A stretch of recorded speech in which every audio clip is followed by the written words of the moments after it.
मांसपेशी जो मसल्स होती हैं उनका सिकुड़ना, मांसपेशी का जो है बहुत ज़्यादा कमज़ोर हो जाना, और मांसपेशी जो मसल्स होती हैं उसमें इस तरह से टूट फूट होना कि आपकी जो मांसपेशी हैं उसमें बिल्कुल भी ताकत आपको महसूस ना हो।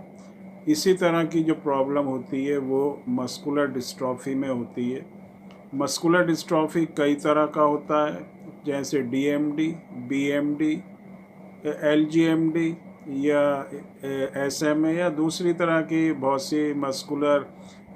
एट्रोफी, मायोपैथी, इस तरह की जो मसल से रिलेटेड प्रॉब्लम होती हैं, सभी में जो चीज़ होती है, जो इफ़ेक्ट होता है वो मसल्स के ऊपर ही होता है। मांसपेशी जो हैं बहुत ज़्यादा कमज़ोर हो जाती हैं, और ये कमज़ोरी इस तरह से होता है कि ये प्रोग्रेसिव होता है, टाइम के साथ साथ बढ़ती है। जितने भी लोगों को मस्कुलर डिस्ट्रॉफी होगी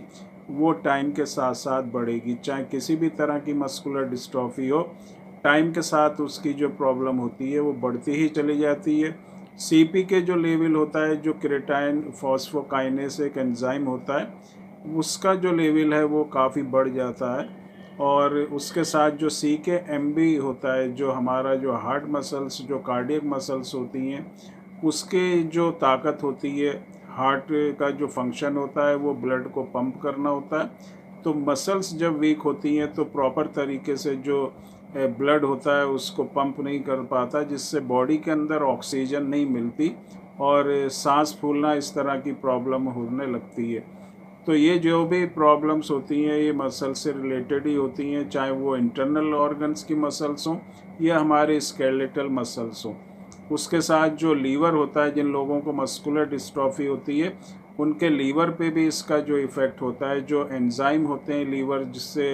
सेक्रेट होने वाले एसजीपीटी, एसजीओटी, उनका जो लेवल होता है वो कई गुना तक ज़्यादा बढ़ जाता है। लीवर में स्वेलिंग भी हो सकती है, उसके साथ जो भूख है उसका कम लगना, और साथ में जो कॉन्स्टिपेशन होता है, जो कब्ज़ होती है, उसकी प्रॉब्लम बनी रहती है, क्योंकि जो अंदर की जो मसल्स होती हैं, जो हमारा एलिमेंट्री कनाल होता है, उसकी मसल्स भी वीक होती हैं, जिससे प्रॉपर जो है एक तरह का फोर्स नहीं लगता और स्टूल जो है प्रॉपर पास नहीं होता।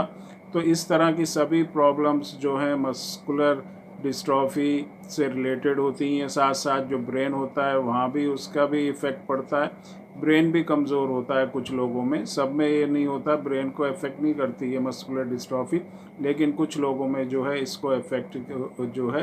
ब्रेन भी होने लगता है, वो कमज़ोर होने लगता है, बॉडी का बैलेंस नहीं बनता और काफ़ी परेशानी जो है होती है। अब इस तरह की जो भी मस्कुलर या जो मसल से रिलेटेड प्रॉब्लम होती है, उसका जो दूसरी चीज़ आती है कि किस तरह से हम इसको अपनी जो हमारी डैमेज हुई हुई मसल्स हैं, जो कमज़ोर हुई हुई मसल्स हैं, जो मसल्स हमारी बिल्कुल श्रिंक हो गई हैं, सिकुड़ गई हैं, उनको किस तरह से हम प्रॉपर शेप में लेके आएँ, प्रॉपर उनके अंदर ताकत लेके आएँ। तो ऐसा हम क्या करें? जो पहली चीज़ होती है वो यही होती है कि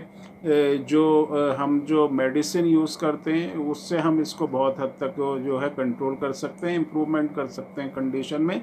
और साथ में जो है नॉर्मल जो कंडीशन होती है वहाँ तक भी हम पहुँच सकते हैं। दूसरी चीज़ जो क्रेटिनाइन से फॉस्फोकाइनेस एंजाइम होता है उसको भी नॉर्मल रेंज में हम ला सकते हैं। तो होम्योपैथिक मेडिसिन जैसे बहुत से वीडियोस में पहले बताया गया, बहुत ही अच्छी मेडिसिन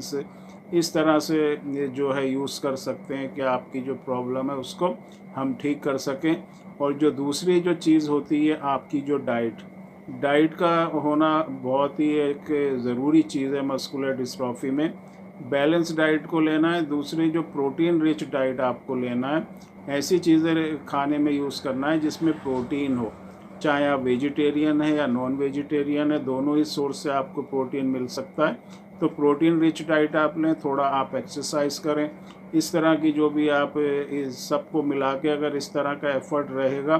तो बहुत हद तक जो मस्कुलर डिस्ट्रॉफी है, मसल से रिलेटेड जो प्रॉब्लम है, उसको हम ठीक कर सकते हैं, क्योर कर सकते हैं। लेकिन थोड़ा पेशेंस की ज़रूरत होती है मस्कुलर डिस्ट्रॉफी के पेशेंट्स के लिए, सब्र की ज़रूरत होती है। ये कोई एक दिन या 2 दिन में ठीक होने वाली चीज़ नहीं होती। आहिस्ता आहिस्ता जैसे जैसे मेडिसिन आप यूज़ करते रहेंगे, इम्प्रूवमेंट होता चला जाएगा।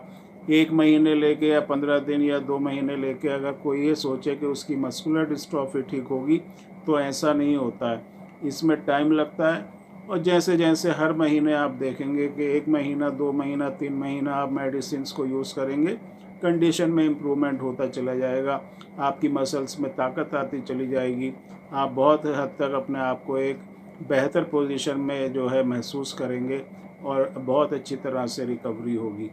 तो आज के वीडियो का जो मकसद था वो यही कि मसल्स में जो डैमेज होती है उसको हम किस तरह से होम्योपैथिक मेडिसिन और जो डाइट होती है उसके साथ ठीक कर सकते हैं।